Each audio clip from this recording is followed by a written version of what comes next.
continuando agora com o nosso debate sobre o novo Código de Processo Civil com o professor Roberto Campos Gouveia Filho, nós vamos falar sobre processo de execução. Parece que processo de execução é uma das partes frágeis, penso assim, do direito brasileiro. E esse novo código melhorou a situação em relação às execuções fiscais, aos precatórios, aos requisitórios. Fala um pouco sobre isso. Bem, com relação à execução, talvez tenha sido a parte que tenha menos sido modificada. Muito por força das duas leis de 2005 e 2006 que modificaram bastante.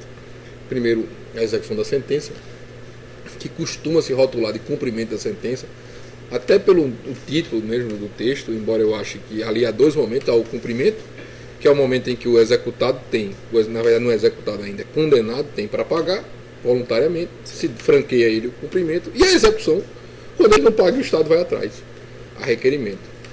E em 2006, a Lei 11.382, que modificou bastante a parte da execução de título extrajudicial e a parte geral da execução. Então, muito por força dessas reformas, talvez tenha sido a parte que menos tenha sofrido influência. Agora, mudanças há. Eu queria destacar aqui dois pontos importantes. Primeiro, a questão em torno da desconsideração da personalidade jurídica. Existe agora a previsão de um incidente processual para isso, previsto lá na parte inicial, lá na parte geral. Ele é tratado como se fosse uma intervenção de terceiro, os artigos, salvo engano, ao 113 e ao 117. E aplicar, portanto, a qualquer momento do processo. Uma coisa interessante sobre esse incidente é o seguinte: primeiro, eu entendo ele altamente necessário, porque ali vai se proferir uma sentença condenatória contra alguém, e essa sentença condenatória não pode ser dada na ausência total do contraditório. Tem de se oportunizar contraditório e ampla defesa para seguir o preceito constitucional.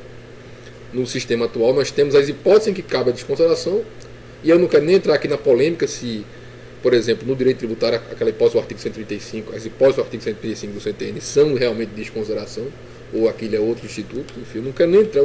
Vamos tratar isso como um gênero, como responsabilidade do sócio, responsabilização do sócio pelo agir dele. Que aí pessoal, o agir pessoal dele, a hipótese do artigo 50 do Código Civil, a hipótese do artigo 135 do CTN, do artigo 28 do Código de Defesa do Consumidor. Agora, não havia o que? A previsão do modo de aplicar isso. Como é que o juiz aplica isso? Aplica do tipo: haver um indício, ele condena o sócio e redireciona a execução contra ele, e ele é que abra o contraditório por outro meio. Claro que uma execução fiscal tem um procedimento administrativo, né? Precisaria haver a presença dessa... Ainda tem, no caso da execução fiscal tem esse detalhe, mas no âmbito da execução não fiscal não tem. Certo. Como é que se faz isso?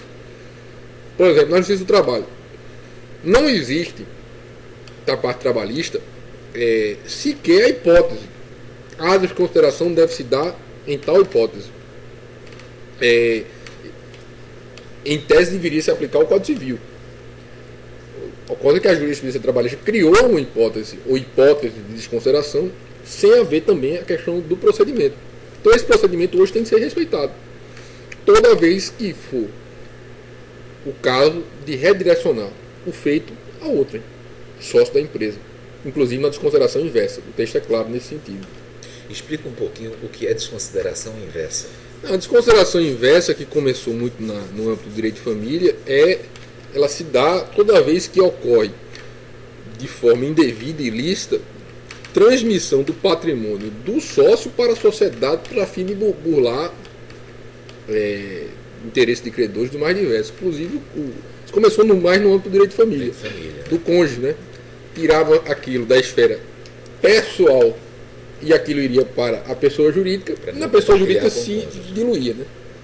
A ideia inicial era essa. Então a desconsideração inversa qual é? Dizer, não, isso que está no patrimônio societário é indevido, porque na verdade isso é do patrimônio do sócio. Então, eu tenho que frisar isso, esse incidente tem que ser observado. Ele fixa o devido processo legal da desconsideração. Ele não trata das hipóteses. Ele não vai dizer a personalidade jurídica tem de ser desconsiderada em tal hipótese, como abuso de direito, confusão patrimonial, conflito de interesses, coisas do tipo. Não diz, não toca nessa parte material. Ele trata do procedimento. Como deve ser o procedimento? O sócio tem que ser citado. Terá um prazo de até 15 dias, que é o prazo de resposta do procedimento comum. Tem direito à ampla defesa. Com um detalhe: se ele já é posto na petição inicial, de logo, naquilo que a doutrina convencionou chamado litisconsórcio eventual, né? Que seria o litisconsórcio eventual? Eu quero agir contra ele, mas se não puder, vá contra o outro. Eu quero executar a sociedade, mas se eu não puder executar a sociedade, que ela não tem patrimônio, vá ao sócio. Se ele já estiver arrolado como réu na petição inicial, aí torna-se desnecessário o incidente, ele vai ser citado normalmente, como seria, como é no caso, no procedimento comum. Então esse é um ponto a se destacar. O devido processo legal no âmbito da desconsideração da personalidade jurídica. E aí isso é importante porque, repito, na desconsideração, o juiz vai proferir uma sentença condenatória contra o sócio, se procedente, claro. E o título passa a ser a sentença. Mesmo que originalmente o título seja um título extrajudicial, um cheque, coisa do tipo, na desconsideração o título torna-se a sentença. É a sentença que passa a ser executável. Um outro ponto que eu queria destacar é uma ampliação do rol de interessados na execução. Como assim interessados? Todos aqueles que, embora não sejam propriamente sujeitos da execução, guardam algum interesse. Por exemplo, o credor hipotecário, na execução que recai sobre o bem dado em hipoteca. É óbvio que ele é interessado. Isso já tem previsão no Código atual, que no caso é o artigo 619. Inclusive dizendo que caso eles não sejam intimados, a execução é ineficaz para eles. Acontece que esse rol foi ampliado. Agora temos o tratamento do superficiário. Do superficiário quando a execução recai sobre o terreno. O superficiário tem interesse. Resguarda o interesse dele. Do proprietário, no caso da superfície, quando a execução recai sobre as edificações que pertencem ao superficiário. O proprietário, dono do terreno, também tem interesse. Tem a questão do promitente comprar. Sobre direito de superfície? É comum na tua prática de advocacia? É comum, mas superfície. O que eu tenho visto de superfície é mais a parte consultiva. É o montar a estrutura para registrar em cartório. A parte litigiosa propriamente, eu nunca peguei um caso. Agora, eu sei de execuções que envolviam isso. Penhorou-se um bem em que havia a constituição de superfície, quando na verdade o que poderia ser penhorado era apenas o terreno. Certo. E isso o código deixa claro. Agora eu quero fazer uma crítica ao código e às pessoas que fizeram essa parte.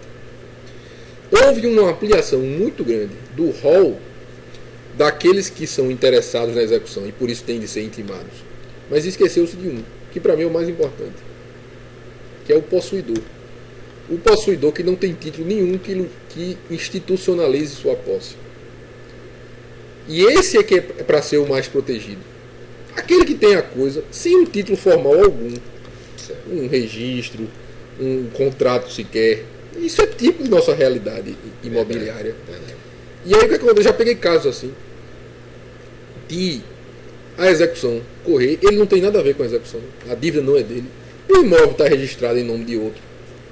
Só que ele está lá habitando ou usufruindo há 20, 30 anos.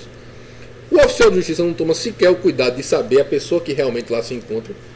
O imóvel está em nome de fulano na matrícula, então é o que interessa. A execução se dá contra ele e ele sequer é dado o direito de preferência na aquisição. Porque ele pode dizer, não, agora eu quero formalizar a minha situação, eu vou adquirir em asta pública, tendo direito de preferência, ou adjudicar o bem, tendo direito de preferência em igualdade de ofertas, e eu vou regularizar a minha situação. Eu tenho condições de fazer isso. Porque não é só o possuidor que não tem a menor condição financeira. Qualquer um que tem aquela coisa, sem um título que institucionalize, muitas vezes se tornou proprietário por uso capião, mas ainda não tem a formalidade. E essa figura é completamente ignorada. É como se ela não existisse. Ela só é tratada de algum modo na parte das possessórias, por razões óbvias aqui, na parte das possessórias, inclusive a questão da reintegração de posse em imóveis. Aí eu lhe pergunto, já que você faz esse registro, o direito processual ele é técnico, mas o direito processual não é apenas técnico, tem um lado político para a aprovação das normas de um código. Tem. Não apenas hoje, mas em qualquer momento da história. Você acha que também esse lado poderia ter interferido nesse Creio que muito pouco. Nessa parte das possessórias, sim, não há dúvida. Um dos grandes problemas lá, uma das grandes discussões era a seguinte: em ações possessórias que envolvam coletividades, coletividades como réis de uma ação possessória, que atualmente vem sendo conflitos fundiários, por exemplo, algo importante na nossa realidade. Aí sim, uma discussão que tinha é: cabe eliminar sem uma audiência pública, sem ouvir a comunidade? Tinha uma grande discussão. Aí realmente a questão política é muito forte, porque são dois lados muito ideologizados, né? De um lado, os grandes proprietários de terra, e do outro lado, as comunidades sociais de uma forma geral. Que normalmente não se interessam por questões como o novo Código de Processo Civil. Agora, nesse outro ponto, não. Esse outro ponto me parece que foi talvez até uma certa má compreensão dessa figura no nosso sistema. O possuidor que não tem título algum que legitime a posse, ele não tem um registro, ele não tem uma escritura pública, ele não tem um contrato, não tem nada. Ele tem aquilo ali, comprou, adquiriu de boca, ou de herança, ou do que seja, e nada ali institucionaliza a posse dele, mas claro, o sistema o protege. A Constituição da República o protege, e a própria ideia dos interditos possessórios é proteger essa figura em face daquele outro que tem algum título que legitime, porque esse outro tem outros meios para buscar os seus direitos. Esse possuidor, por isso simples, ele só tem os interditos possessórios mesmo. Então ele é completamente ignorado. Eu acho que é um absurdo você não dar direito de preferência ao possuidor. Quem primeiro tem que ter preferência na aquisição do bem asta pública e uma edificação é quem o possui, se possui de forma legítima. E ele não é tratado. Com relação à asta pública, esse novo código, o código atual falava em leilão para móveis, praça para imóveis, embora a lei de execução fiscal não fizesse essa diferença. E ele também não faz essa diferença, apenas uma questão terminológica. Chegou a prestar atenção nisso? Veja, eu acho que para além da questão terminológica existe a questão estrutural, institucional. Eu confesso que essa parte eu não observei ainda, tenho inclusive fazê-lo porque estou dando aula na matéria, mas, e aí até uma pergunta que faço a você: houve a retirada do poder de realizar a asta do auxiliar do juízo porteiro, que é um serventuário da justiça? Porque a diferença é essa. Qual é a grande diferença? Enquanto a praça é feita por um serventuário da justiça, chama-se porteiro, no átrio do fórum, como diz o atual código, o leilão é feito por um particular, que funciona como auxiliar do juízo, sem dúvida, o leiloeiro, mas ele é um particular, ele não é da estrutura estatal.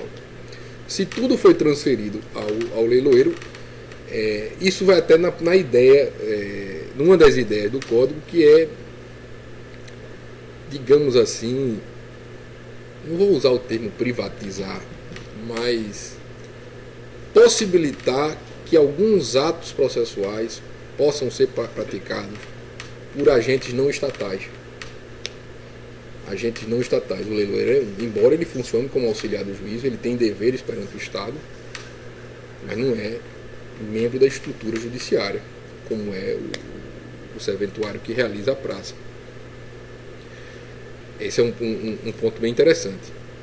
Mas aí, voltando a essa questão do possuidor, que eu quero frisar, ele é como se não existisse para o código. É uma grande crítica que eu faço.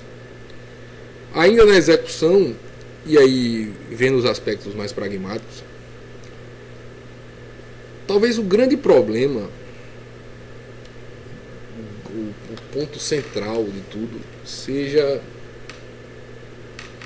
a proteção que o sistema dá ao devedor no direito brasileiro. Claro que o devedor tem que ter proteção, isso é óbvio. Tem um núcleo ali que não pode ser atingido, do próprio preceito constitucional você extrairia essa regra, mas o sistema brasileiro talvez seja no mundo aquele em que o devedor tenha, assim, maior parte do seu patrimônio inatingível. Aí eu te pergunto, a execução ela é feita em benefício do credor, embora pelo modo menos gravoso para o devedor. Mas se a execução não for efetiva, de que adianta falar-se em prestação jurisdicional sem efetividade, sem execução? É verdade, mas eu estou tratando até de um ponto prévio a esse, que é a questão das impenhorabilidades, das regras que limitam a responsabilidade patrimonial. Nós temos muitas regras de impenhorabilidade, são muitas. São muitas as hipóteses de impenhorabilidade de bens. Se eu for levar ao pé da letra, tudo que eu adquiro é produto do meu trabalho. Tudo que você adquire também é produto do seu trabalho, das remunerações que você recebe enquanto agente político, enquanto professor.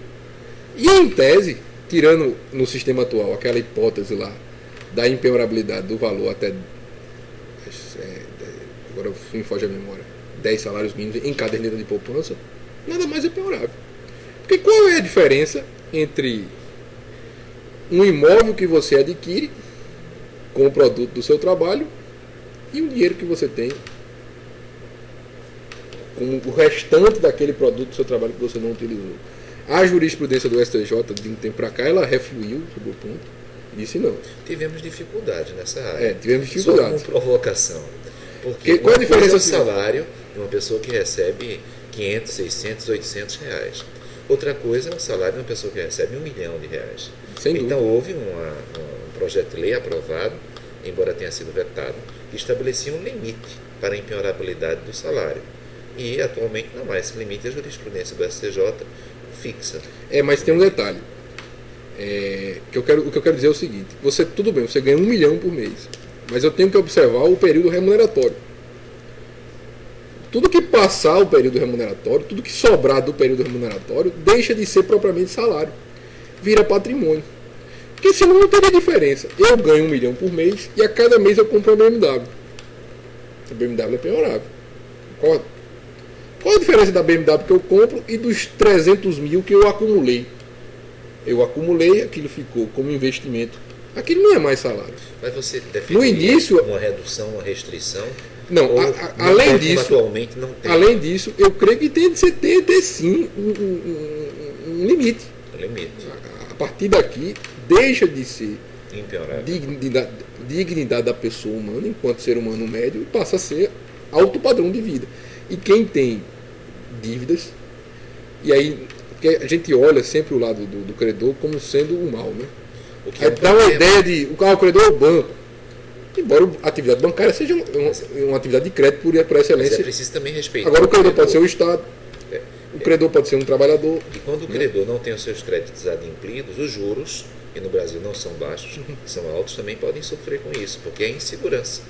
Se eu não tenho segurança se eu vou receber o meu crédito, claro, todos pagam, né? O credor pode ser, como muitas vezes como na execução fiscal, o Estado, que precisa daquele dinheiro para implementar as políticas públicas necessárias, principalmente no Brasil, um país como o Brasil que carece disso. Então tem que ter um limite. Acima disso aí, deixa de ser dignidade da pessoa humana e passa a ser ao padrão de vida. Então, essa matéria é tão relevante. Vem um novo Código do Processo. Não deveria estar tratada, não seria uma... Mas aí a questão política é muito forte. Tanto que uma vez foi aprovado e foi vetado. Né? Exatamente. A penhora do salário e a penhora do bem de família.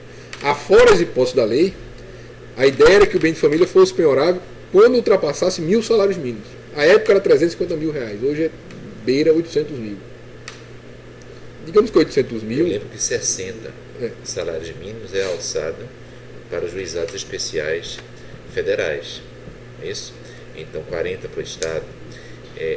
Não poderia ser 60 salários mínimos, como era o projeto.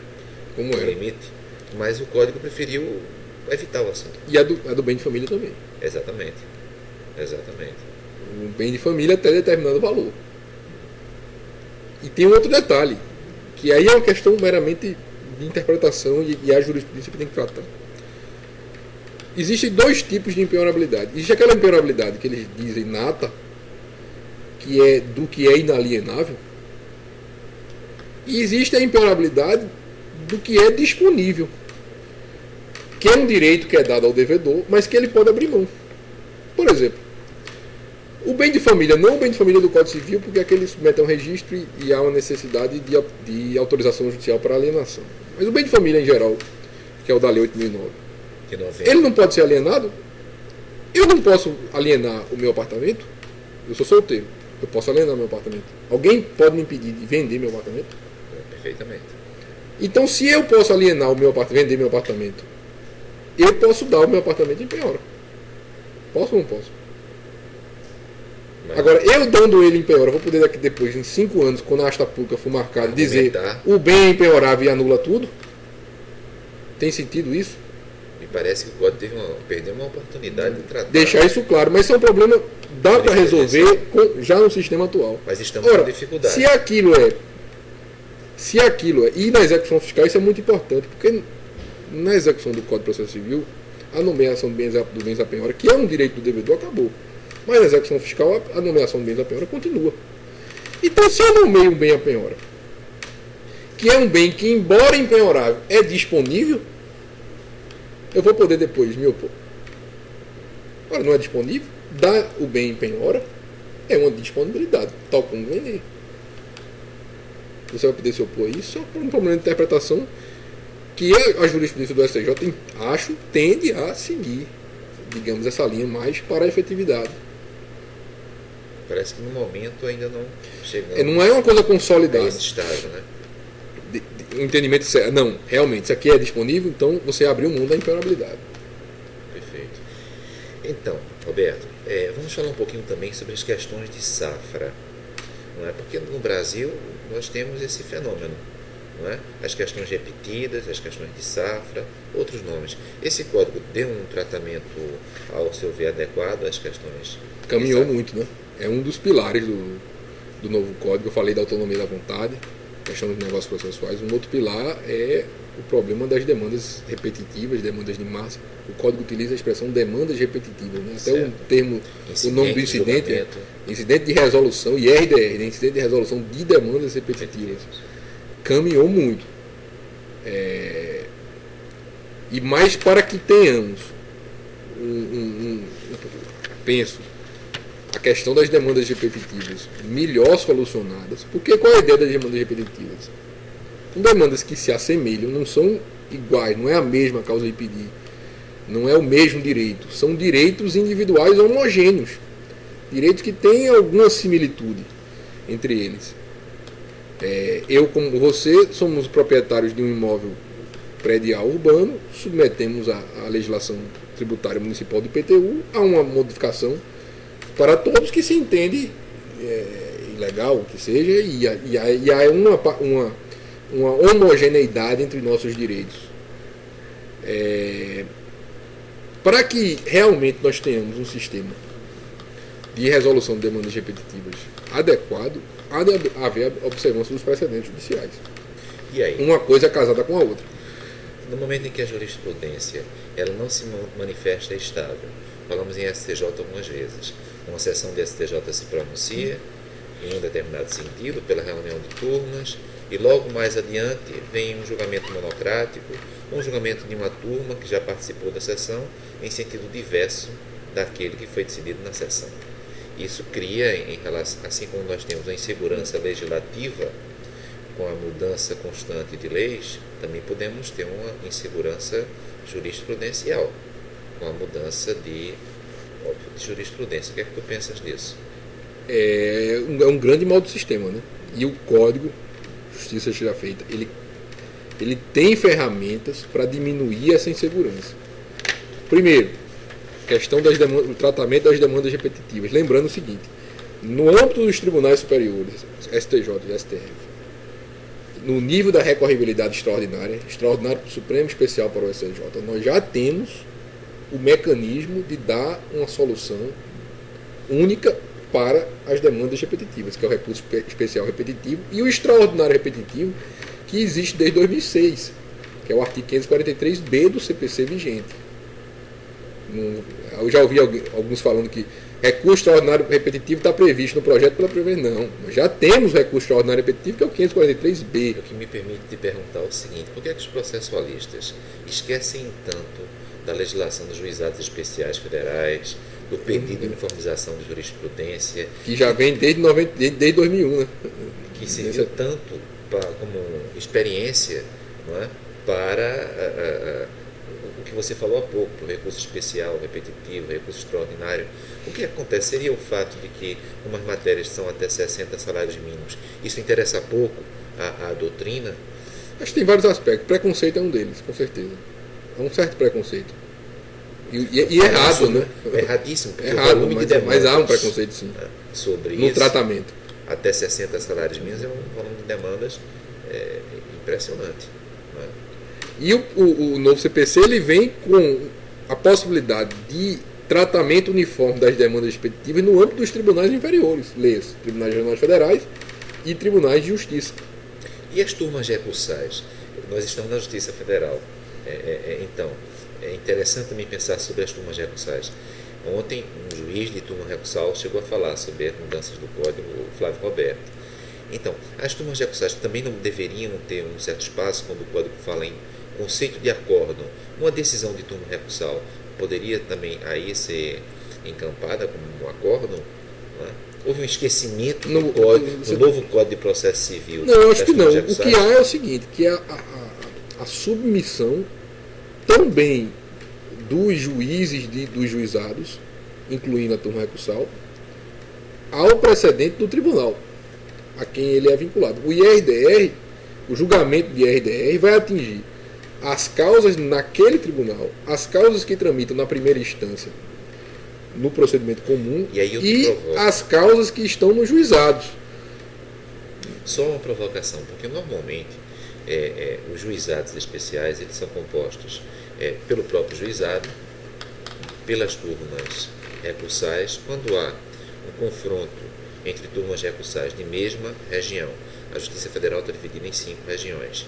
Aí a reunião da turma regional para analisar aquela matéria, mas se não houver dissenso entre turmas de mesma região, mas de regiões distintas, ou com a jurisprudência dominante do STJ, a matéria vai à turma nacional. É um requisito de admissibilidade para a turma nacional. E claro, a turma nacional ela tem que decidir de acordo com o STJ.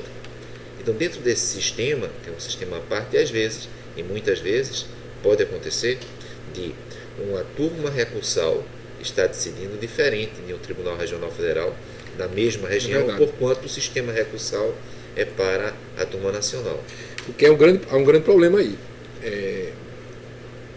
Se nós queremos um sistema de precedentes forte, não tem como o tribunal inferior, e essa palavra não tem nenhum viés pejorativo, é só uma questão da posição do sistema, se há um tribunal superior, há um tribunal inferior.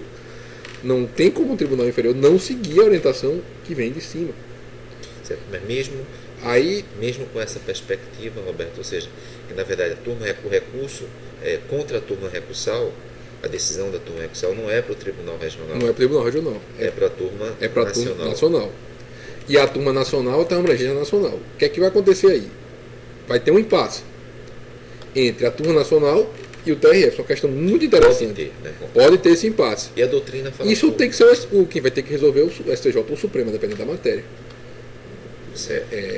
Agora, o dilema que vai ser o juízo do juizado. Né? Eu sigo a TNU ou eu sigo o TRF? Né? Eu aplico o precedente do IRDR que o TRF julgou ou o entendimento da TNU? E complicando um pouco mais, modulação de efeito.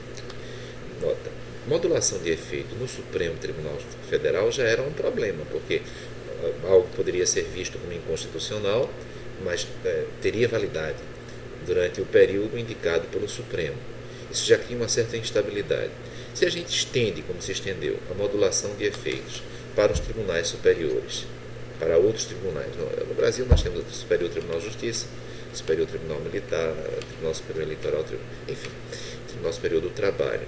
Você acha que a modulação de efeitos com essa extensão que vem recebendo é algo positivo? Eu acho necessária. Tem uma diferença analítica entre a modulação de efeitos da lei do controle de constitucionalidade, da lei 9868, certo, que é uma modulação dos efeitos da sentença. Porque lá a eficácia da sentença atinge o próprio texto normativo, em abstrato. E ali é dizer, essa lei que eu estou tendo por inconstitucional incidiu até agora. O que foi efeito dela até agora eu vou manter. A partir de agora, ou de um momento futuro, ou de um momento passado que não é original, ela não incide mais e eu desfaço os efeitos. A modulação aí é do precedente. Certo. O precedente não é o dispositivo da sentença, é o fundamento. É uma norma que você constrói no fundamento. É tipo, pode haver alteração da base de cálculo do IPTU por ato administrativo infralegal? Isso é um precedente. Aí o tribunal vai dizer, não pode haver. Criou a regra, tem uma regra jurídica aí. Qual é a necessidade dessa modulação dos efeitos? Essa do precedente. É dizer o seguinte, poxa, até hoje o tribunal tinha essa orientação clara. Certo.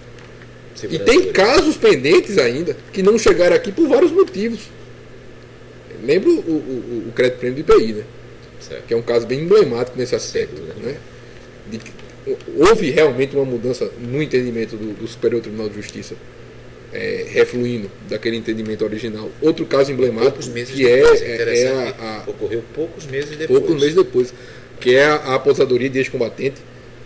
Outro caso emblemático de uma mudança jurisprudencial de algo que já era pacífico e mudou e aconteceu aquele caso. O seu colega de pelotão recebeu e você não. Vocês propuseram as ações quase no mesmo momento. A ação dele andou mais rápido por vários motivos, a sua demorou. Então isso é necessário. Em razão do nosso tempo, vou fazer mais duas indagações. Também. A primeira é a seguinte: condições da ação. Possibilidade jurídica do pedido está visto como não mais sendo uma condição da ação, mas tenho escutado alguns juízes dizendo, olha, mas se a petição foi inepta, a gente pode extinguir sem resolução do mérito. Haveria, portanto, tanta relevância assim, haver extraído a possibilidade jurídica entre as condições da ação? Olha, eu já fui, num tempo que eu era jovem, época dos albores juvenis, assim, muito refratário a essa ideia de condições da ação. Defendia ardorosamente a ideia que analiticamente elas não servem, que não tem sentido. Hoje eu começo a repensar algumas coisas. Eu queria fazer uma colocação importante. O termo condições da ação não é mencionado no texto do Código. Certo. Termo. Isso não quer dizer que esse termo não tenha sentido. Certo. O termo condições da ação não é de Henrique Túlio Lima. Henrique Túlio Lima, ele usou isso para criar uma teoria sobre a ação. Lembrando que Liebman foi talvez um dos principais influenciadores do CPC de 73. Do CPC atual. Esse termo ele tem uma historicidade. Nós temos de buscar a origem dele. Eu ainda posso utilizar o termo condições da ação? Não vejo problema. Não vejo problema você dizer que a ação exercida tem condições. Uma delas é a legitimidade, que continua a existir. A posição que a legitimidade vai ocupar no sistema é outra coisa. Mas dizer que aquela ação exercida tem uma condição, qual é o problema de dizer isso? Então, Roberto, com relação à possibilidade jurídica... O nosso tempo ele está encerrando.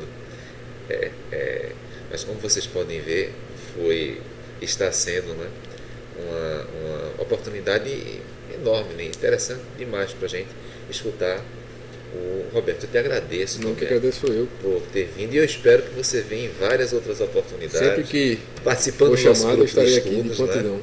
Tá bem, muito obrigado, Roberto. Muito obrigado. Até mais, professor. Tudo de bom.